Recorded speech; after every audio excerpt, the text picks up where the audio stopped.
Video like जरूर कर लीजिए और ऐसे वीडियो लगातार फ्री में पाने के लिए चैनल को तुरंत सब्सक्राइब कर लीजिए और बेल आइकन को जरूर टैप कर लीजिए ताकि आगे भी सारे वीडियो आपको मिलते रहे। यूट्यूब में फॉलो करते हैं तो प्लीज ये वाला फ्री टेलीग्राम चैनल जरूर ज्वाइन कर लीजिएगा। सारे नोटिफिकेशन सारे अपडेट यहीं पे आते हैं, ध्यान रखिए। मेरा नाम है वैभव और आप लोग देख रहे हैं UPPSC best online coaching YouTube channel. दोस्तों यहाँ पर हम लोगों ने हिस्ट्री, ज्योग्राफी और इकोनॉमिक्स तीन के जो प्रीवियस ईयर क्वेश्चंस हैं विद एक्सप्लेनेशन इसको स्टार्ट किया हुआ है। और पूरी मशक्क़त ये है कि 2024 का जो आपका पीसीएस हो उसमें आपको कहीं से कहीं तक कोई दिक्कत ना हो। प्रीवियस ईयर्स में पूछे गए जो क्वेश्चंस हैं वो कवर अप हों, उसके साथ में जो टॉपिक्स थे जहाँ से वो क्वेश्चन अराइज हुए थे वो सब कुछ क्रिस्टल क्लियर रहे। चाहे वो हिस्ट्री की बात हो गई, ज्योग्राफी की, इकोनॉमिक्स की, आगे चल के हम पॉलिटी, एनवायरनमेंट और जो आपका यूपी स्पेशल है उसको भी कवर अप करेंगे। सो बहरहाल यहाँ पर अगर आप लोग अभी तक नहीं जुड़े चैनल के साथ में तो जुड़िए। और पिछले एक हफ्ते से देखिए वीडियोस नहीं आ रहे थे, उसका रीज़न था कि मेरे फैमिली में कुछ एक प्रॉब्लम क्रिएट हो गई थी, ठीक है, जिसकी वजह से मैं वीडियो नहीं बना पाया। बट अभी फिर से सब कुछ कैरी ऑन रहेगा, जिस पैटर्न पे हम चल रहे थे उसी पैटर्न पर आगे चलेंगे। डेली बेसिस पे 10 क्वेश्चंस को कवर अप करेंगे विद फुल एक्सप्लेनेशन, ठीक है। चलिए अब स्टार्ट करते हैं आज के अपने सेशन को। पहला यहाँ पर क्वेश्चन है कि निम्नलिखित में से कौन सी नदी घाटी बेसिन क्षेत्रफल में सबसे बड़ी है। अब मैं यहाँ पर इसके आंसर पे चलूँ और आगे बात करूँ इसके बारे में, तो सबसे पहली चीज़ ये है कि मैं आप लोगों से ये जानना चाहता हूँ कि कमेंट सेक्शन में भाई ये बताइएगा कि बेसिन एग्जैक्टली होता क्या है। ये चीज़ मैं ऑलरेडी आपको लोगों को समझा चुका हूँ, एक्सप्लेन कर चुका हूँ कि बेसिन क्या होता है, वाटर शेड क्या होता है। ये प्रीवियस वीडियोज़ अगर आप देखोगे ना प्लेलिस्ट में जाके तो आपको सारी चीज़ें समझ में आएंगी। अब यहाँ पर बात करते हैं कि सबसे बड़ा कौन सा यहाँ पर एरिया वाइज बेसिन है, वो कावेरी का है, महानदी का है, नर्मदा का है या फिर ताप्ती का। सो अगर हम रिसेंट डेटा की बात करें, ठीक है, तो इसमें महानदी यहाँ पर हमारा सही आंसर है, यानी कि ऑप्शन बी जो है वो सही आंसर होगा। सो जब हम महानदी के बेसिन की बात करते हैं तो इसका एरिया अगर हम बात करें तो इसका एरिया है आपका 139,659 स्क्वायर किलोमीटर, ठीक है। इसके बाद नेक्स्ट अगर हम बात करें कावेरी की, तो कावेरी का है आपका 85,624 स्क्वायर किलोमीटर, ठीक है। इसके बाद अगर नर्मदा की बात करें तो नर्मदा का जो बेसिन है ये कितना है आपका 92,670 स्क्वायर किलोमीटर। और वहीं अगर हम बात करें तापी की तो इसका है आपका 63,922 स्क्वायर किलोमीटर। सो अगर हम बात करें तो सबसे बड़ा ऑब्वियस सी बात है किसका होगा, महानदी का होगा। महानदी के बाद सेकंड पोजीशन पर जो आएगा वो नर्मदा का आएगा और थर्ड पर आएगा आपका किसका, कावेरी का, और फोर्थ पे आएगा ताप्ती का, ठीक है। सो इस तरीके से इनको आपको याद रखना है। देखिए यहाँ पर मतलब ये सारे नंबर्स याद रखना क्वाइट इम्पॉसिबल, बट आप इस तरीके से ज़रूर याद रख सकते हैं कि सबसे ज़्यादा महानदी, उसके बाद अगर हम बात करें तो किसका, नर्मदा का, फिर कावेरी और फिर ताप्ती। चलिए नेक्स्ट क्वेश्चन पे मूव ऑन करते हैं। इस क्वेश्चन में आपसे यहाँ पर पूछा गया है कि उत्तर प्रदेश में कृषक समृद्धि आयोग, इसकी स्थापना निम्नलिखित में से किस वर्ष में हुई थी, 2016, 17, 18 या फिर उपयुक्त में से कोई नहीं। तो सही आंसर ऑप्शन बी होगा, यानी कि 2017। इसके बाद अगले क्वेश्चन की बात करते हैं। यहाँ पर आपसे कहा गया है कि जो घटनाएं हैं इन पर आप विचार करें और उसके बाद जो है इनको आप व्यवस्थित करें।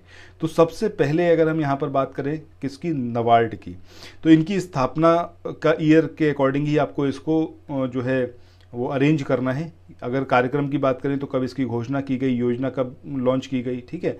सो नबार्ड की बात करें तो नबार्ड का आई होप कि आपको अच्छे से पता होगा, 12 जुलाई 1982। ये डेट भले ही याद ना रहे बट ये ईयर आपको याद होना ही चाहिए, दिस इज़ वेरी इंपॉर्टेंट, ठीक है। इसके बाद अगर हम बात करें स्वयं सहायता समूह का बैंक लिंकेज कार्यक्रम, तो ये आपका 1992 का है, 1992 का। और इसके लिए अच्छा ये कमेटी बताइएगा कौन सी कमेटी की रिकमेंडेशन पर ये स्वयं सहायता समूह का बैंक लिंकेज कार्यक्रम इसको स्टार्ट किया गया। ये कमेंट सेक्शन में आप लोगों से चाहूँगा कि आप लोग यहाँ पर बताएं। इसके बाद नेक्स्ट हम बात करें किसान क्रेडिट कार्ड योजना की, तो 1998 में इसको लॉन्च किया गया था। और अगर हम बात करें किसकी, आरआरबी की, तो आरआरबी जो है आपका 1975 में इसको इस्टेब्लिश किया गया था 2 अक्टूबर को, ठीक है। अब कौन से एक्ट के थ्रू इसको सेटअप किया गया ये कमेंट सेक्शन में ज़रा आप लोग बताना, ठीक है। चलो अब यहाँ पर हम बात करें किसकी कि भाई अब ये जो है इसका अरेंजमेंट कैसे होगा। सो ऑब्वियस सी बात है, सबसे पहले आपका आ जाएगा 4 नंबर, फिर आएगा 1, फिर आएगा सेकंड, फिर आएगा थर्ड, यानी कि 4123 will be the correct answer. So यहाँ पर ऑप्शन ए जो है वो यहाँ पर हमारा सही होगा, 4123। इसके बाद चलिए नेक्स्ट क्वेश्चन पे मूव ऑन करते हैं। इस क्वेश्चन में यहाँ पर आपसे पूछा गया है कि निम्नलिखित में से कौन सी अनुसूचित जनजाति यानी कि ट्राइब उत्तर प्रदेश के वाराणसी जिले में नहीं पाई जाती। अब ये चेरो है, गोंड है, खरबार है या फिर सहरिया। तो सही आंसर क्या है आपका सहरिया। कहाँ पर पाई जाती है, कौन से जिलों में पाई जाती है उत्तर प्रदेश के, मैं चाहूँगा कि कमेंट सेक्शन में आप लोग बताएं। इसके बाद अगले क्वेश्चन की बात करें, यहाँ पर बात हो रही है किसकी, गंगा नदी की। अब ये गंगा नदी जो है, गंगा नदी के बारे में आपको ये बताना है कि उत्तर प्रदेश के किस जनपद में से ये प्रवेश करती है उत्तर प्रदेश में। तो ऑब्वियस सी बात है कि मुझे लगता है कि आप लोगों को पता ही होगा, बिजनौर यहाँ पर हमारा सही। अगर आप लोग उत्तर प्रदेश पीसीएस की तैयारी कर रहे हैं, आप आरओ की तैयारी करना चाहते हैं, बीईओ की तैयारी करना चाहते हैं, इन तीनों एग्जाम की अगर आप तैयारी करने चाहते हैं तो स्टडी फॉर सिविल सर्विसेज के कोर्सेज को आप ज्वाइन कर सकते हैं कंप्लीट तैयारी के लिए। ये वन स्टॉप डेस्टिनेशन है, यहाँ पर आपको सब कुछ मिलेगा, जिसमें स्टडी मटेरियल रहेगा, टेस्ट सीरीज रहेंगी, पेड क्विज रहेंगी, सब कुछ आपको एक ही जगह पर मिलेगा।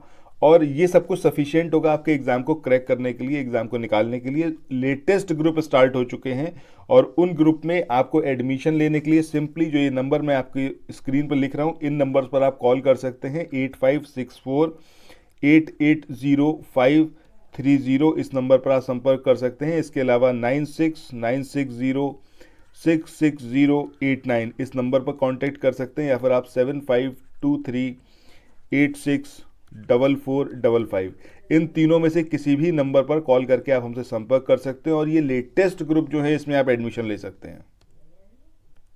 ये आंसर आएगा। अच्छा, गंगा के बारे में ये भी आपको याद रखना है कि कौन कौन सी सिटीज़ हैं उत्तर प्रदेश की जहाँ पर ये बहती है।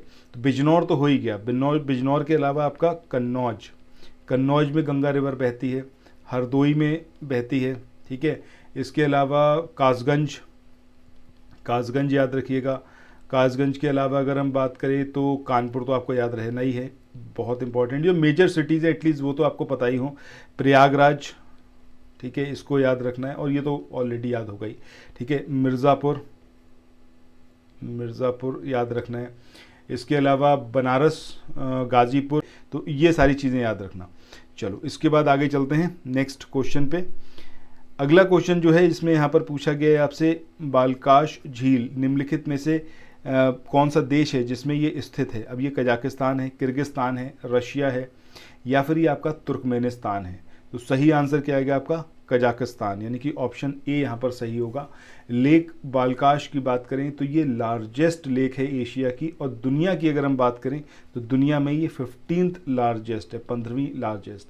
इसके अलावा इसके बारे में एक टर्म आपको और याद रखना है कि ये एक आपकी एंडोहेरिक, ठीक है, एंडोहेरिक बेसिन रिवर है, ठीक है। अब ये एंडोहेरिक बेसिन का मतलब क्या होता है, एक ऐसी वाटर बॉडी जहाँ पर ड्रेनेज हो रहा है, ठीक है, और ड्रेनेज होने के बाद ये पूरा जो एरिया है ये पैक्ड है, क्लोज्ड है। यहाँ पर सिर्फ जो वाटर निकलेगा वो कैसे, इवेपोरेशन से निकलेगा, वाष्पीकरण के थ्रू निकलेगा।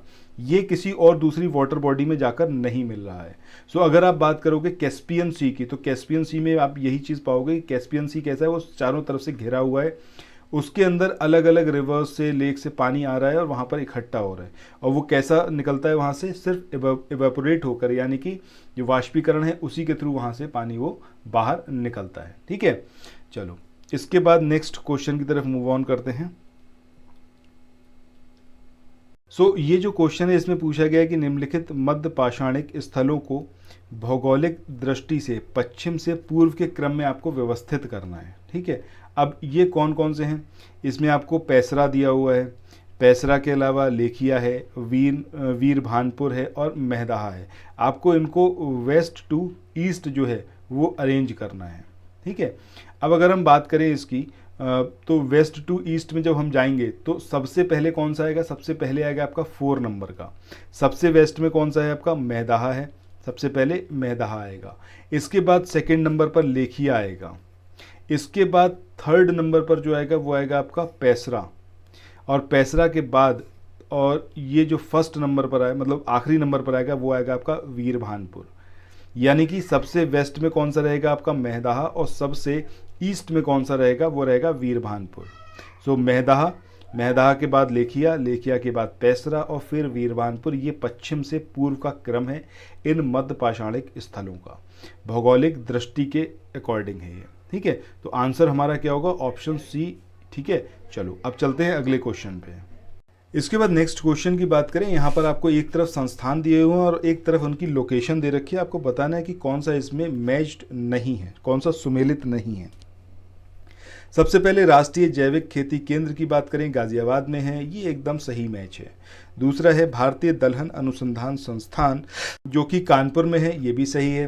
तीसरा है भारतीय सब्जी अनुसंधान संस्थान, ये गोरखपुर दिया हुआ है, ये गलत है, ये होना चाहिए था आपका वाराणसी, ठीक है, बनारस होना चाहिए था। तो ये हमारा सही आंसर होगा, क्योंकि यहाँ पर हमें वो चुनना था जो कि मैच्ड नहीं है। इसके बाद भारतीय गन्ना अनुसंधान संस्थान की बात करें, लखनऊ में है, दिस इज ऑल्सो करेक्ट। इसके बाद अगले क्वेश्चन की बात करें, यहाँ पर आपसे पूछा गया है कि निम्नलिखित में से कौन सा वृक्ष भूमध्य सागरीय वनों में नहीं पाया जाता। अब ये सागौन है, सागवान, ओक है, चेस्टनट है या फिर जैतून। तो सही आंसर क्या आएगा आपका ऑप्शन डी, यानी कि जैतून। ये जो है आपका भूमध्य सागरीय वनों में नहीं पाया जाता है। इसके बाद आज के इस वाले वीडियो के लास्ट क्वेश्चन पे हम आ चुके हैं कि निम्नलिखित में से कौन सा रामसर आर्द्रभूमि स्थल भारत के तमिलनाडु राज्य में स्थित है। अब ये होकेरा आर्द्रभूमि है, कहाँ पर है आप बताइएगा, तमिलनाडु में नहीं है, ठीक है। दूसरा पॉइंट कालीमरे वन्यजीव और पक्षी अभ्यारण्य, ये आपका कहाँ पर है, तमिलनाडु में लोकेटेड है। तसो मुरेरी झील, ये कहाँ पर लोकेटेड है, कमेंट सेक्शन में बताइएगा। ऐसे ही वूलर झील जो है, ये कौन से स्टेट में लोकेटेड है, ये भी कमेंट सेक्शन में आप लोग बताइएगा। बाकी अगर हम बात करें तमिलनाडु की, इन टोटल 14 रामसर साइट्स हैं तमिलनाडु में। अगर हम बात करें रामसर साइट्स की संख्या के आधार पर कौन सा स्टेट जो है वो फर्स्ट पोजीशन पर है, कौन सा सेकंड पोजीशन पर है और कौन सा आपका थर्ड पोजीशन पर है, टॉप 3 स्टेट बताइएगा नंबर ऑफ रामसर साइट्स, ठीक है, इनके अकॉर्डिंग। ये कमेंट सेक्शन में आप लोगों से पूछा जाने वाला क्वेश्चन है। आप में से जो भी बताएगा नेक्स्ट वीडियो में सबसे पहले उसका नाम मैं अनाउंस करूंगा, उसके बाद ही हम वीडियो आगे स्टार्ट करेंगे। सो इसी के साथ आज के इस वाले सेशन को यहाँ पर एंड करते हैं, फिर मिलते हैं नेक्स्ट वीडियो में। चैनल को सब्सक्राइब करना, वीडियो को शेयर करना बिल्कुल मत भूलिएगा। Thank you so much.